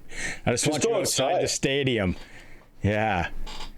You know what? That's a great idea. Like if they get through this round, I'll just bring my phone and we'll just Yeah. Barney, this is the scene outside. Hand your phone. I'll talk to somebody. Actually, don't, because then they'll throw it. They seem like absolute mutants. I love it. It'll be a CRTC violation. All right, buddy. We'll catch up on Thursday. Lots to catch up on Thursday. It'll be fun. Thanks again. See you later. Coast to Coast with Arash Madani, brought to you by Brian Golly, Smart Investing Solutions. Okay, we're going to go to Clutch Performer when we get back. Also, PumpJacks Cathedral Trivia still coming up. Playing for $50 today. If you missed what happened in the Regina Pat Canadians game, we'll also fill you in there. It's a SportsCage for Saskatchewan Lotteries on this Tuesday, streaming through our YouTube channel at sportscage.com. All right. My question, easy. I just talked about it. Zdeno Chara, 3:18, do a marathon, improving his 2024 time at 3:30. He's 49 years old. Jeez, baffling. Makes me feel so lazy. How tall is he again? Like 6'6"? Something like that, 6'7". Yeah. So it's a little easier because he doesn't have to take as many steps, but still. Oh boy, oh boy. Hard on the joints. Yeah. I got one here. So I just saw it. I don't know if you saw yesterday, but the Buffalo Sabres fans, as we know, went absolutely berserk and nuts for their team, right? And yesterday, I don't think I have the video anymore. They had this like punching bag dummy. Yep. And they had a Bruins jersey on it. Yep. Well, the dummy is back. It's in the middle of the street. And this is like, look, it's like a 12-year-old and then like a 9-year-old run up and just start beating it. So even the kids are getting in on beating up the Bruins. It's like a big circle around it if you're listening on the radio, and they have kind of one of those self-defense dummies, training, whatever kind of things, and they have it in the middle of the Bruins jersey, and these kids are going, it's like a big Colomeka, and then the kids are going in and punching it and beating it up. Awesome. Oh, yeah. That's it? Yeah, that's all I got. Clutch Performers for Kellen Solar in Lumsden, Saskatchewan. Thinking solar, they can come out and quote, let you know what they can do if it's possible. Also, everything for the livestock operation when it comes to solar as well. Locally owned in Lumsden, Saskatchewan. Sprinkle? Yeah, also probably give Pat Canadians a clutch for holding on. Yeah, big holding it out. Yep, they won. They're 2-0 at Nationals. We'll run down that in the ticker. Last night, sports or the sprinkle of the day for Sports Select. I said to Tegan I was going to run and play the tie when it came to Oilers and Ducks. I thought it was going to go into overtime, and it almost did. Very nearly. And I did bet it. I should have bet the over because we were also talking about the over. Yep. And it was 6.5, and it ended up being 7. So tonight, starting here in mere moments, 15 minutes time, you can run to your Lotto Spot retailer quickly. Canadians, Tampa Bay, 5.5. I just took earlier. I took the over. All right. Buffalo, Boston. I haven't played this game, but I think Buffalo wins again at home. Maybe the tie's 365 if it goes into overtime. Okay, let's just shelf that one for a sec. Utah, Vegas. This is going to get greasy tonight. Yep. Utah 260. Those are great odds. Vegas 195. The over-under's 5.5. And then Los Angeles, Colorado, kind of the series that no one's talking about. Los Angeles, a huge dog. 375, the tie's 380, Colorado pays 155, and again 5.5 the over under. You can play whatever you want. I'm going to take the over in the Montreal Tampa Bay game. Sportselect.com. You can make your picks online, generate a QR code, go to your Lotto Spot retailer, they scan it, and there you go. Or you can go in and fill out the ticket like you used to back in the day. Or I still do when I grab a coffee. Every bet is 100% legal. Must be 18 plus to play. When you're ready to bet on the original Sports Select. We'll go to break. I'm going to give you the PumpJacks Cathedral Trivia. You want me to give it now? Might as well. Okay. If you haven't won anything in the last 30 days on this fine radio station, 620 CKRM, you're qualified to play. Today's question, $50 to PumpJacks Cathedral Trivia. I'm not going to give the question. It's going to be around the Buffalo Sabres and playoff scorers all times. That's your tease. We'll be right back. Regina Pat Canadians are 2-0 at the National Championships after a 4-3 scrappy win over the Halifax Max. They take on Waterloo tomorrow at 1 p.m. Sasky time. National Hockey League playoffs starting in about 10 minutes time. The Montreal Canadiens up 1-0 in Tampa Bay. Boston Buffalo starts at 5:30. Utah Vegas 7:30 with Vegas leading 1-0 there, and then the Los Angeles Kings at the Colorado Avalanche starting at 8 p.m. The Avs are up 1-0. Hardball, Blue Jays playing in Los Angeles. Well, Anaheim against the Angels. 7:38 first pitch. Despite trailing the series 2-0, can the Yorkton Terriers come back in the SJHL final? That's the SportsCage.com poll. You can vote, have your say at SportsCage.com. All right, PumpJacks Cathedral Trivia. $50. We're playing. PumpJacks Cathedral is 13th in Albert in Regina. Best chicken wings, or best chicken fingers in Western Canada. That's what I'm saying. 4 provinces. The Kerwin Crispy Ribs are pretty good too. Lots of beer on tap. Just a great place to go. Live music on the weekends. Kids allowed until 8. Who do we got? Robbie. You ready to play? Are you a Sabres fan?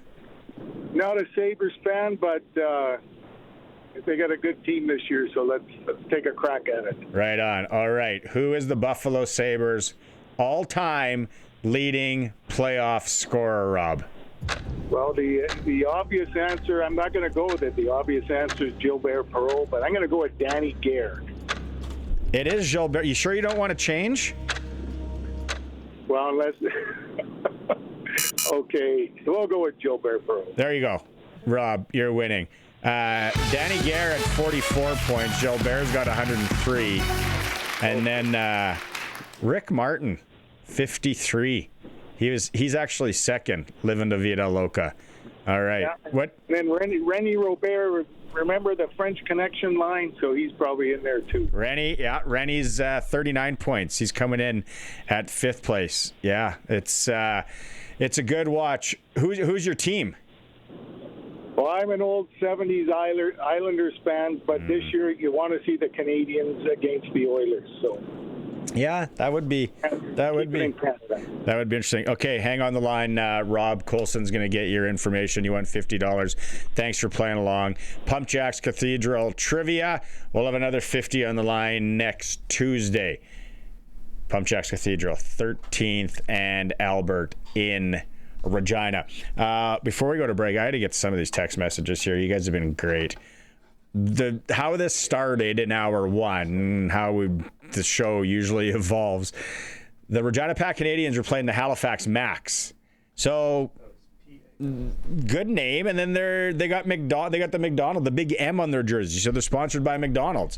So we started thinking about what could they bring back at McDonald's? So a lot of you have texted in the big breakfast, and Colson says they still have the big breakfast. I don't know if they do. Definitely not in the old styrofoam thing. Rhett Warrener, our guest in hour 1, he talked about his old McDonald's days. Pizza. Number of people on the pizza front, where Ed, our guy who's going to Orlando, is going to go check out this McDonald's in Orlando that still supposedly makes pizza. That'd be great.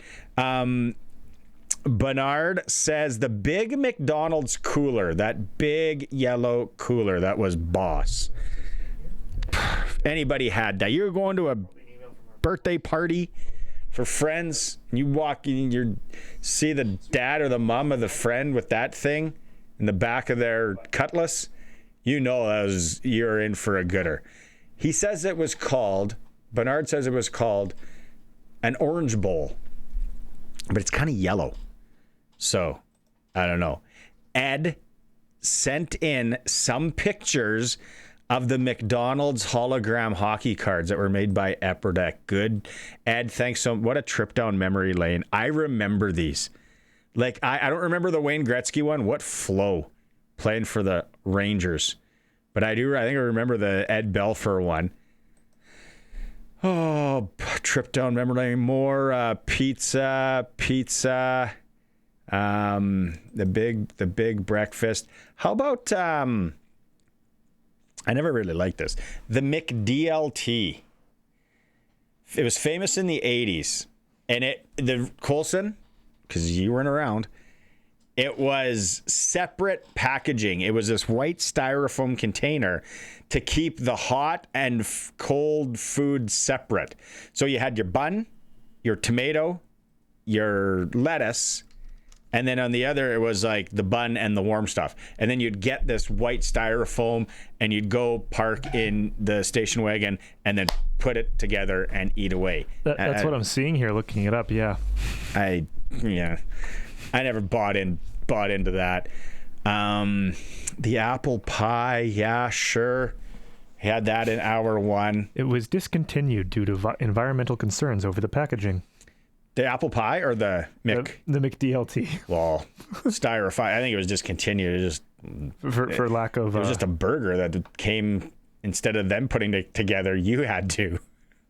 Yeah, the product was phased out in the early 1990s entirely by 98. So yeah, I would have barely been here. I wouldn't have been eating solid foods yet by the time it was gone. Onion nuggets, 1970. I don't remember. Well, it was before the Arch Deluxe. Aha! I was working at Walmart.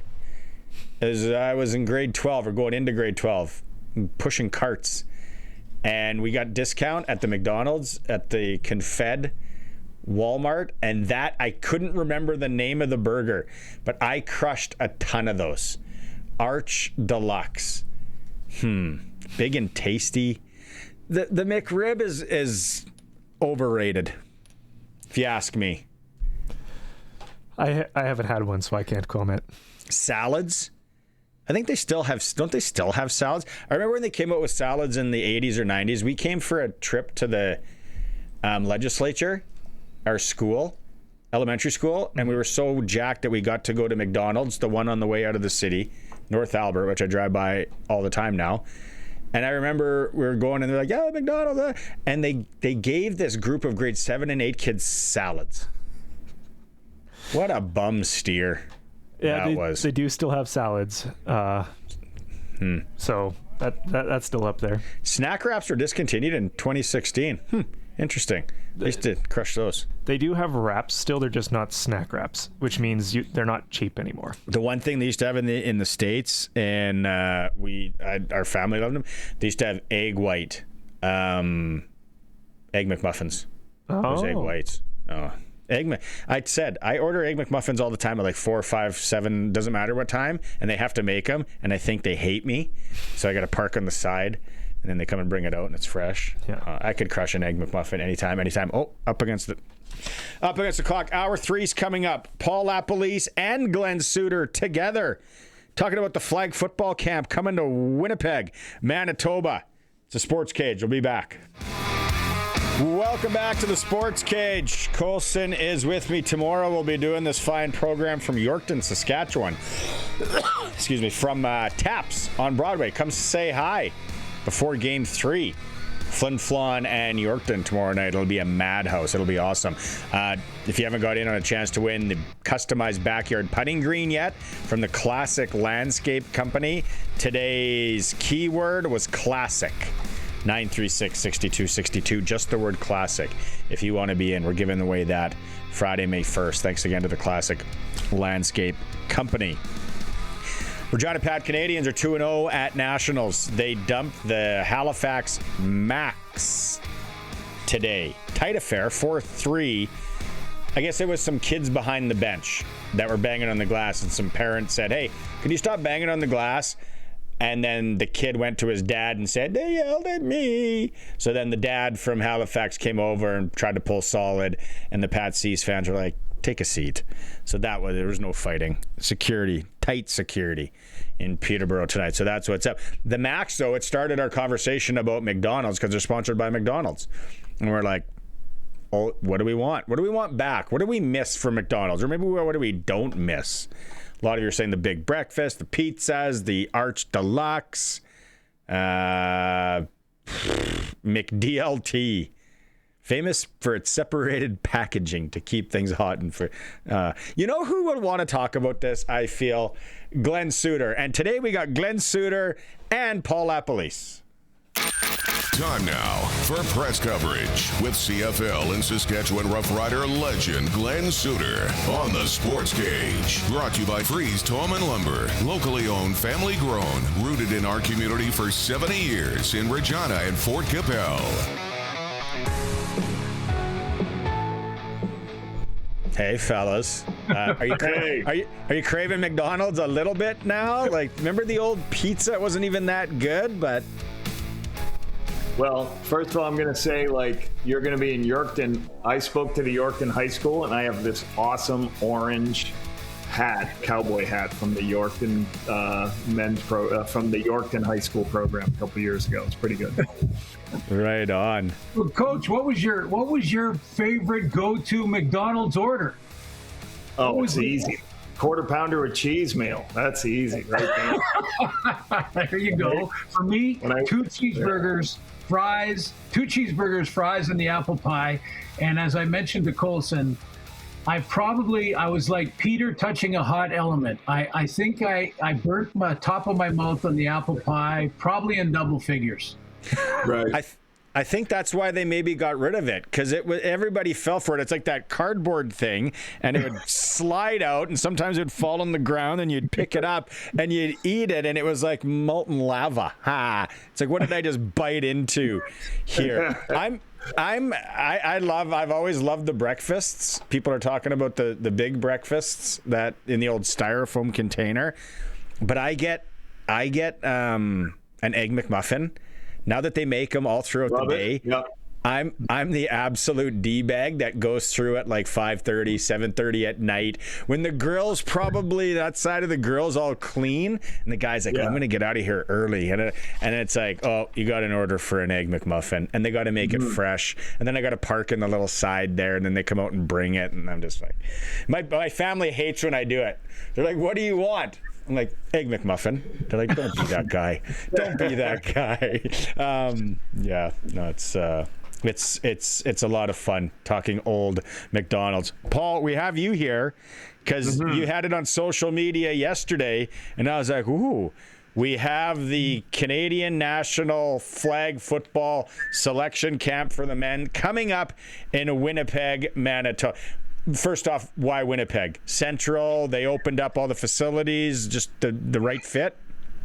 Yeah, a couple of reasons. First and foremost, probably wouldn't happen if it wasn't for, first of all, Wade Miller and the Winnipeg Blue Bombers organization.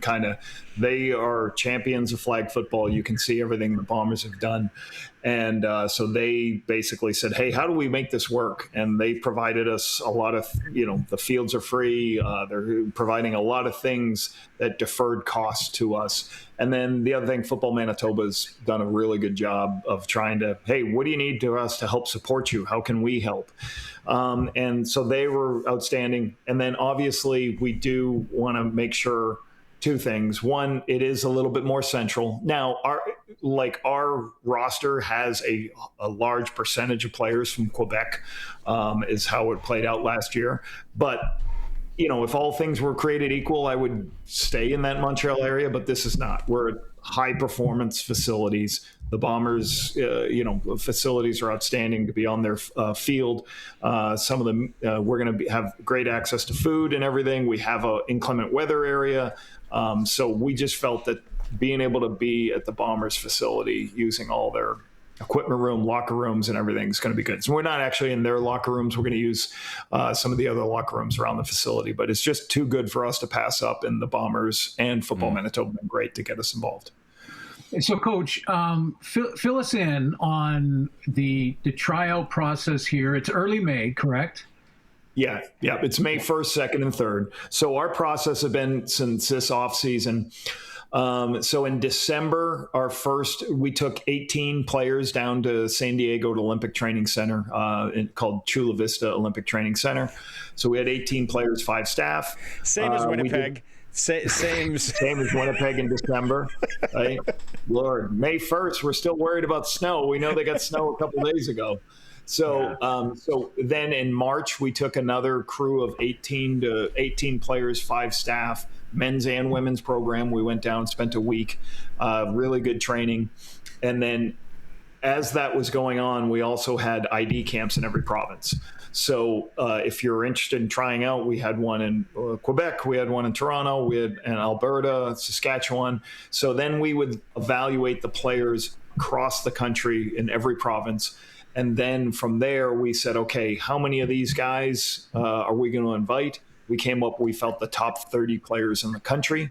So they were sent letters a couple of weeks ago about the opportunity to try out. Now, everybody who was on our roster last year still has to try out. We start just like in the Canadian Football League, when, the Winnipeg Blue Bombers show up, their players have to perform or else they can get replaced. So same thing here. So nobody's guaranteed a spot. We arrive Thursday, April 30th, and then Friday, May 1st, we'll have some testing in the morning and a practice. Saturday, we'll have 2 practices, and Sunday, we'll have 1 practice in the morning. So really good day. How many bodies total are you expecting before we get into because there's no current CFL players or NFL players, the way I understand, coming. Players with ties to the CFL that I saw on social media. But the number as a whole, is that still moving, or are you expecting a set number? So we expect probably from this number of 30 or 29, we expect this number to come down to probably 20, which would be, that 20 will rotate through the next couple of weeks because we will go to San Diego again in June. We're going to play a friendly versus United States. We're finalizing that. So we played them last year. We're going to try to play them after a week of training. We have some other trips we'll do in the summer to prepare. And once, but sooner or later, the World show up, there's a roster of 12 players. So we take 12 players to the World Championships in Dusseldorf, Germany in August. So we'll probably carry a roster of 18 players, that are moving on and off the roster as we keep evaluating guys through the summer. But when we eventually go to Dusseldorf to try to win one of those 2 Olympic bids, it'll be a roster of 12 players. So, Coach, sort of explain to this team that is going to be picked in early May is going to the qualifiers, and is there how different do you think, and I know they've got to go and make the team, but how different do you think it'll look when it is time for the Olympics? And we're talking about that. I bring it up because, as you know, Nathan Rourke is playing with a men's league team here in Vancouver and trying to understand the nuance so that he can, try and make your team for the Olympics. So how different will the team be as it progresses closer to the Olympics in a couple of years? Yeah, first of all, I commend Nathan for doing that. And I think some people will say, well, I'm a really good player. I'm the MVP of the league. It speaks so highly to his character that he is somebody who said, listen, I've got to go beat out all these other players. So I think to have somebody in a leadership role in Canada, and that's your guy, that's a great thing. So I've spoken to Nathan, what I've kind of said to any professional, whoever reaches out to me, I'll speak to you, and I'll tell you, and I'm not guaranteeing you a spot. Nathan's not guaranteed to be our starting quarterback, but how can I help you get better at flag? So Nathan's actually running our football plays right now, because I sent him our wristband. Because once, at first I thought he was just going to work out with us, but then he says, no, I've joined a men's league. I'm like, whoa, what? What did you do? And okay, well, here's our system. So, and certainly if other players reach out to me, hey, I want drills. What do you do? Sure, we'll give you access to those things. So that's how I've kind of handled it across the board, whether it's an NFL player, CFL player, or any type of player. So what is the roster going to look like? It's hard to say. We believe the CFL and NFL players will be practicing in 27, not in competition, but they'll be practicing. And then you start evaluating where guys are compared to our roster. And then in 28, at some point in 28, you're going to have to pick same thing, 18 to 20 guys out of those rosters. And then we go from there. So as I've told the players in the NFL, as I've told the players in the CFL and the players on our roster, the term I always use, whether I was a head coach in the CFL or this group, is players declare the depth chart, coaches don't. So we've got some talented players on our roster right now. There is not a wide receiver as I believe as good as in the world. Like I got to tell you, Anthony Auclair for us is one of the best wide receivers in the world, and he played 6 years in the NFL as a tight end. He's 6'6", he's 235 pounds. He is somebody like who will be very competitive with whoever shows up. So I think we have a really talented team, and but like we certainly will continue to work at getting better, and because it's going to be our job is to teach whoever shows up and make sure they understand the game. 2017 Saskatchewan Roughrider draft pick, Anthony Auclair. I was looking at the 7 guys that, with ties to the CFL that were released on social media. The one guy that jumped out at me really hasn't played CFL yet, but Arnaud Desjardins from who had just a wagon of a team with Laval. Watched him a number of times. Are these guys playing flag, Paul? So that's a great question. So also the process of bringing these guys in has been a little bit different. So, and again, this is almost a year in advance for us as an organization, and we're really proud of where we are almost a year into this. Yeah. Because I didn't even know the game a year ago at this time. So, but like in September after our Worlds, we basically said, who do we want to recruit? And we had a number of names that we were researching, but like the problem with some of the names we're researching, they're players who are going back to CFL teams. They're players that like tried out, some of the best players in Canada last year that had opportunities to go back, and then they're going to sign with a CFL team after the fact. And we have one of those on our roster. Jackson Tuchinski is under contract with the Edmonton Elks. So, he tried out in March. December last year, had a great experience. We had him in March, and I've been in contact with the Elks the whole time and talk about, and for me, I want that kid to become a player on the Elks, because if he can earn a living at it, great. Now, if it turns into a practice squad opportunity, then we'll have another conversation. But we found it, sometimes it's hard for us to find some of the guys because they all have professional opportunities, and those are some of the best players in the country. But we had targeted a number of guys that go back 4 years in the Canadian Football League, and guys who just didn't either played for a couple of years and haven't had opportunities. And it's really been good. I think we've been able to bring some guys who will compete to try to make us better. No guarantees they make it, but we have Nick Stats from the University of Calgary, played 4 years for the Stamps.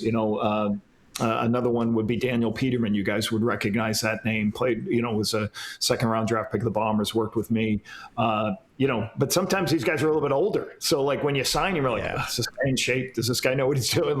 But we've been pleasantly surprised with the talent we brought in that has some CFL experience. And again, I've tried to do this, and I've tried to say this to everyone. I try to say this to our players, and I've tried to say this as people want to try to join our team, is there are 9 professional teams in Canada in the Canadian Football League. And then there's a 10th, and that is the men's national flag football team. That's how we operate. That's how we try to do our business. We use the same video editing system the Canadian Football League and 6 NFL teams use, because I want to be able to give that information to Canadian Football League players, NFL players. Like, we don't, we want to use the best video editing system, so we have every country in the world's film broken down and all those things. We have a video coordinator, like University of Regina is our video coordinator, and out of the University of Regina Rams. Thomas Retzlaff. We have a equipment manager, was with the Ottawa Redblacks for a number of years. RJ James, our trainer, has CFL experience, right? Obviously, I have CFL experience. Joel Lipinski, who runs Ignite Fitness up in Saskatoon, played a little bit in the CFL for a couple of years, does an outstanding job as a D coordinator. Patrick Bourgon on our staff also has CFL experience. So we want to take the lessons from pro football and try to bring that to flag and be good teachers, give players opportunities to do well. So Coach, we're sort of running out of time, but I do have one. I wanted to see if you could. First of all, Barney coaches flag. I know. I remember Barney. Yep. I got 6:15. Yep. I got a coach in less than an hour here. These guys, and they're going to be looking at me like. Ugh. So he's got all the film. He's breaking down film too, and all the video. Hey, and I'm sporting the Team Canada hat today for the flag. You got to have that. But I wanted to. You probably saw the Tom Brady U.S. national flag team deal, right? And so I bring it up because I want you to sort of tell our listeners the biggest differences, like the three biggest differences between tackle football and flag football. Okay, so the first thing I would say, and especially in that game, is, the United States players, like, you're not going to see, and again, I know everyone says, oh, just let the U.S. flag team play. They really dominated those players. Well, I think eventually, when they decide what their roster wants to be and they try out players, they're going to have very similar players that played in the NFL or even the CFL that have the attributes the players that won that tournament have. And they're going to educate them on the rules. You saw some guys like Saquon Barkley is not, just not the body type to play. Logan Paul is a podcaster. He's not the body type. You're going to need a defensive back to be the rusher. I think what's going to happen is they're going to get the right type of people. You just had players and coaches who just didn't know the game. And the U.S. does. Team USA is very well coached. They've been together a long time. They have one loss in 8 years. I forget who they lost to. Oh, that was Canada. Canada. But they took care of us in the Panama. Boy, they beat us up pretty good. They were mad we beat them. So they took care of us the second time we played. You said that was going to happen, though, too, on the show. You're like, oh, we got to worry. We got to worry now. We might have, woken the dog. Yeah. So, basically the biggest difference is you could hear them in the broadcast and they knew that these teams don't have a lot of experience in pulling flags. So they just got the ball out of their hands immediately. You saw them just throw the ball to their athletes who are smaller and diminutive, and then they can drop their hips and everything. And the tackle players had issues tackling the flag. So part of our process when we develop our people is we're going to make sure that flag, it could look like a youth football scenario where you're teaching very simple drills to, they know how to run the curls. They know how to space the field, and we got to teach them how to make sure that they can pull flags. And I think the third biggest difference of what is called the IFAF rules is when the quarterback can't run with the football until it's lateraled. So then there's 7 seconds to throw the football unless the ball's lateraled. And you saw USA lateraling back to other people. And then, the NFL teams didn't rush extra people, and then just gives them one rusher, 2, 3 quarterbacks back there. You just keep lateraling it, and sooner or later the protection's going to break down. So I just think they just need those are 3 big differences in the game. And I think the NFL teams will kind of set their roster a little bit differently as we go. That was kind of like a fundraiser for them. And we'll see how it continues to develop. The one thing in that game, Coach, that I noticed, and I actually told the guy, I'm like, go back and watch when USA's got under 20 seconds left and they're starting with the ball, and the NFL guys are kind of like, okay, well, halftime. And it's like, no. Watch them march this field in 15 seconds with no long bomb. Like with 0 long bombs. They're just going to dump it down. Guys ain't going to be able to pull the flag. They're going to reset it and do the same thing. And it's so fascinating to watch. And we do have about a minute and a half left, but I wanted to ask you because you've been so gracious with your time for us. I love this, and you know that. But I want to know, for you, in a year into this process now, the amount of information overload, I'm sure, but how much can you even describe to people how much you've learned about this basically new sport? So I'll start with this, like, as I see Suits right here, like, and I thank TSN and my teammates there, because they allow me to do, like, I'm going to miss 2 weeks this year in the schedule, and everybody kind of figures out, all right, let's do this. We'll handle this. So they've been outstanding and allow me part of this experience. But like when I took the job last year, like when you watch all these other countries, Israel, US, France, like you watch all these films and everybody runs it differently. They're all different systems.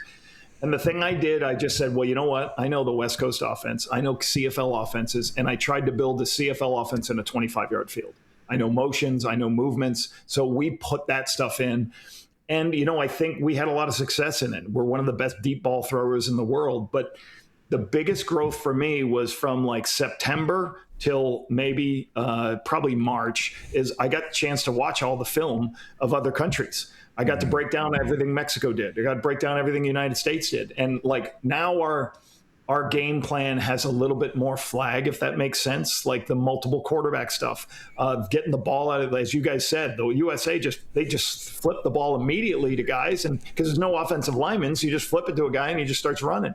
So I've had enough time to research, and because we use the same video editing system I do with TSN, DV Sport, I can watch all the film and I can pull up, let me see everything Israel did last year, and then take what I like. No different than if I was the offensive coordinator of the Winnipeg Blue Bombers looking at what the BC Lions did last year. So we have some of those advantages that make us, I think, a little bit more cutting edge in the flag world because we need it. We're behind the 8 ball from Mexico. We're younger than the U.S. So I've learned a ton, continue to learn. The players, I love the players because they help me with certain scenarios. But it's been a great experience. And if I can help grow the game, that's part of my gig. So yeah, anybody close to the Winnipeg area? I know we're on our Regina show. Like we start Friday, May 1st, Saturday, May 2nd. We have 2 practices, and Sunday, May 3rd. Practice is wide open. Anybody can come watch practice. Some of the Manitoba flag coaches we're allowing to be down on the football field. So again, part of our job is to grow the game. So we're inviting flag football coaches to be on the sideline so they can watch some drills and watch what happens and get a feel for the team. And we want to have a lot of people out there on Saturday. We want to try to get 1,500 people to kind of watch one-on-ones, just like a training camp in the CFL. So hopefully we have a great day. Has there been any talk of doing any exhibition games up here over the next year or so? It has, yes. We're always working on what you call friendlies with other teams. I do believe we're going to announce that we're going to be doing down the road, we're going to be doing a halftime game. So we're going to play an inter-squad scrimmage in a city at halftime of a CFL game. Awesome. So it hasn't been announced yet, but it will. But again, like these players are great. They're the great individuals. Like the more we can keep featuring them and showing them, it's great. And with our partnership with the CFL now, that they've been great. Putting our players out there and everything. And certainly our Nike deal has been outstanding as a new partner. That was a huge deal for us, the biggest deal I think Football Canada's ever had. They're our partner through the Olympics and our jerseys and everything. So good times going. We just got to now 2 Olympic bids come out this summer. The U.S. already has 1, and then there's 2 more given out. So we got to make sure we finish in those top 2. Otherwise, got to wait 2 years to get the last 3 bids. So we're looking forward to it. Yeah. Suits, do you want to close with anything? Sorry, bud. Well, just go get them, Coach. And as you mentioned, anytime you need me to fill in a game or whatever, you got to take care of the flag. I'm going to see if I can get to Winnipeg. I'm going to Saskatchewan end of the month. Yeah. So maybe I can just jump over and see a couple practices too. But I went and watched Nathan play.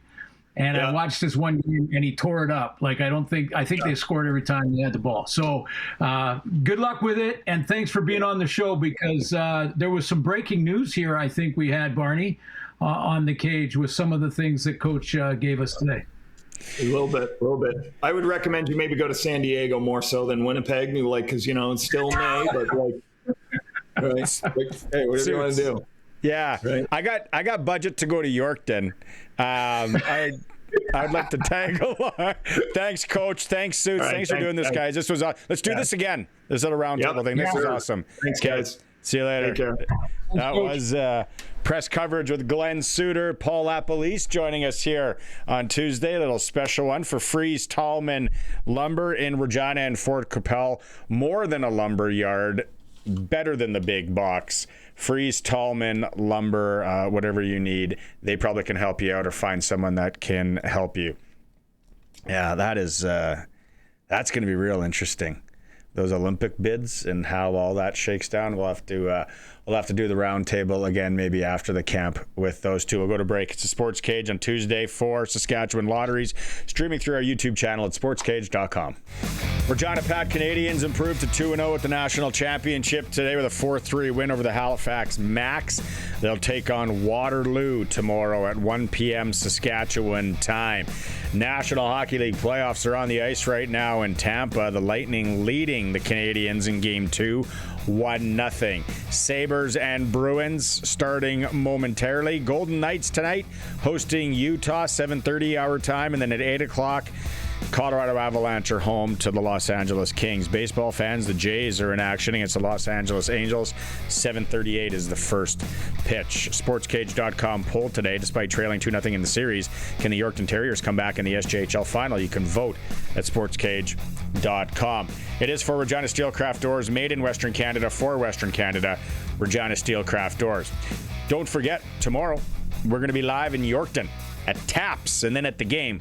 Come by and say hi. Colson will be holding down the fort here. If you missed it in hour one, great interview with Rhett Warrener coming up after the break. So tomorrow, come say hi. Yorkton, Flin Flon, Game 3 after the break. Rhett Warrener, former Buffalo Sabre, joining us. Saskatchewan Lotteries Sports Cage on this Tuesday.